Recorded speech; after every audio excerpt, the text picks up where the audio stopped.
Ingay naman ang bintala mo, bayo.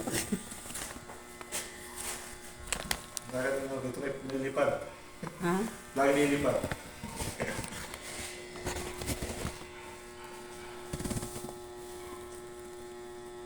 Dito na lang yung aircon. Pugutin na yung aircon doon sa kwarto ko. Bakit master po ay sana naabangan natin ng wiring. Nakatayo pa rin kayo. Ha? May aircon, di hayaan itong aircon. Hindi po kakayanin yung aircon. Kapalitan daw yun. Papalitan yung breaker? Oo. Yung sa amin, pinalitan ng asawa ko eh. Kapalitan po talaga. 20 ampere lang po yan. Baliwal, tapos na yan, bayaw. Pintura. Tapos na po yan. May kakamit na lang yung mga corneta. Kakawin na lang ito, tapos ito pa. Tapos yan. Katatapos lang kasi medyo sariwa pa. Ito lang ito. Yung lang na tapusin. Yung heater po, kaya nyo maglagay ng heater. Naku ma'am, sabi ko, may heater pala yan. Sarap. Ibang breaker din po ang heater. Oo, may breaker din yun eh. Ang dami. Kasi sa'yo ngayon, submitter. Pero ding asawa ko na lang gagawa yan. Eh ma'am, dapat abangan po yan. Asawa ko na lang kasi asawa ko electrician din. Ay, no.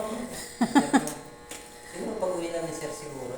Di ba tinanggal mo yung heater doon sa CR? Electrician naman po sir.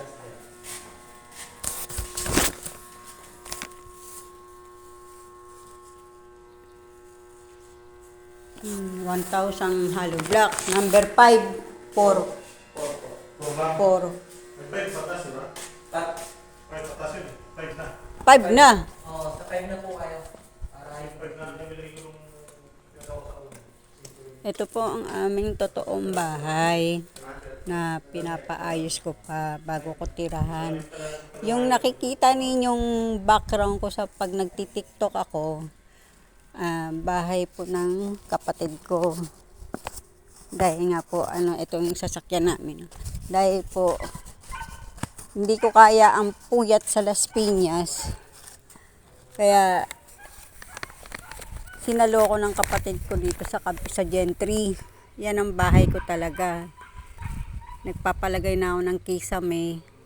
Tapos yung tiles, ilalagay na po sa May 5. Para po paglipat ko, malinis na yung bahay. Ito ang talagang bahay namin. Yung nakikita yung background ko sa TikTok, bahay po ng kapatid ko yun. Dahil nga, ayaw nila ako mapuyat dahil sa tubig doon sa Las Piñas. Kaya, pinalipat ako ng kapatid ko doon sa bahay niya.